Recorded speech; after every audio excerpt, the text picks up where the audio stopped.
پہ جانے سے پہلے وہ کہہ رہی تھی کہ جنرل باجوہ یہ اسٹیبلشمنٹ نہیں بلکہ عمران خان کی نااہلی کی وجہ سے پی ڈی ایم اقتدار میں آئی ہے.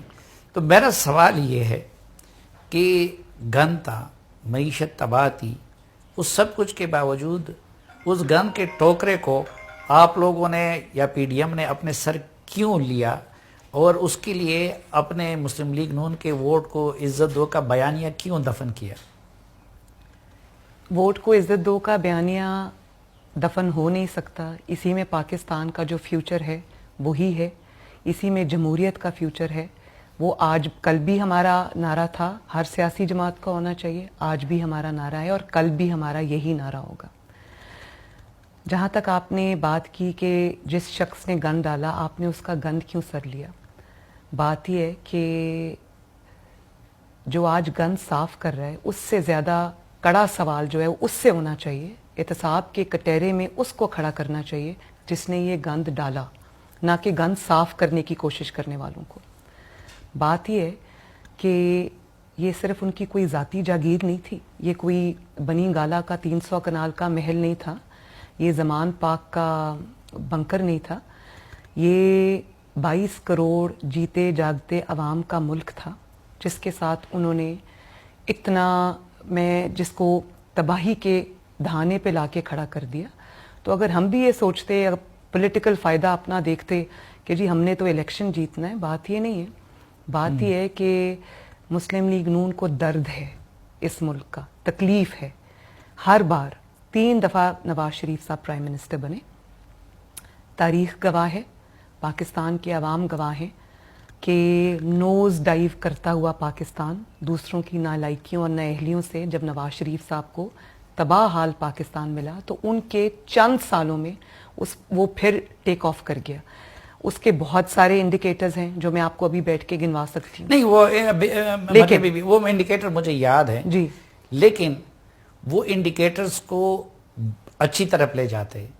اب جب کہ پی ڈی ایم کی حکومت آ گئی تو انفلیشن کے انڈیکیٹرز، مہنگائی، غربت، بے روزگاری، یہ سارے انڈیکیٹرز وہ عمران خان کی حکومت سے بھی زیادہ بدتر ہو گئے. ڈالر کا قد وہ ڈار صاحب کے قد سے بھی زیادہ بلند ہو گیا. تو شہباز سپیڈ بھی ہمیں کہیں نظر نہیں آ رہی ہے. تو اب کی بار تو ماضی کی نواز شریف کی حکومتوں کے مقابلے میں الٹ ہو رہا ہے. جس برے حال میں حکومت ہم نے اب لی ہے، پی ڈی ایم نے اب لی ہے، اتنا برا حال پہلے کبھی نہیں تھا. اور اس میں سے بھی چاہے وہ 2013 کی حکومت ہو، اس سے بھی ملک کو نکالتے نکالتے 2-3 سال لگ گئے تھے. آج آپ یہ دیکھیں کہ کوئی سیاسی جماعت کو، ایک تو ہیومن پہلو ہے نا کہ آپ کو تکلیف ہوتی ہے دل کی، کیونکہ عوام کے سامنے جب آپ کھڑے ہوتے ہیں تو آپ کو تکلیف ہوتی ہے کہ ان کے گھر میں مہنگائی ہے، ان کے اوپر مشکلات ہیں، اس بات کی تکلیف ہے. ایک ہیومن اینگل کو آپ سائیڈ پہ رکھتے. دوسری بات یہ کہ کوئی بھی سیاسی جماعت کو اپنا پولیٹیکل کیپٹل داؤ پہ لگانے کی یہ کوئی شوق نہیں ہے.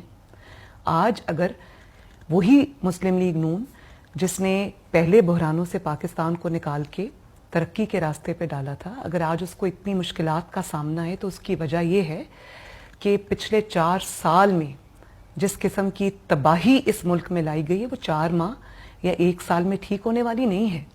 اور ہماری حکومت کو گنا جائے 28 نومبر سے. 28 نومبر 2022 میں ہماری حکومت آئی تھی. کیوں؟ کیونکہ اس سے پہلے تو سازشوں کا بازار گرم تھا اور وہ اپنی مرضی کی تعیناتی کے لیے، اور جن لوگوں نے تعیناتی کے لیے پچھلے 5 سال میں انہوں نے اگلے 12 سال کا پلان بنایا ہوا تھا، وہ فلی ایکٹیو تھے. اور مسلم لیگ نون کو ہر قسم کی مشکل کا بھی سامنا تھا. لیکن ایک وجہ یہ نہیں ہے آپ کا ماضی کی بنسبت کہ اس مرتبہ مولانا صاحب اپنا حصہ کھینچ رہے ہیں، زرداری صاحب اپنا حصہ کھینچ رہے ہیں، وہ باقی اپنا کھینچ رہے ہیں، اور ہر ایک جو ہے نا ایک کھینچا تھانی جاری ہے اپنے اپنے حصے کے لیے وہ، اور عوام اس میں رول رہے ہیں.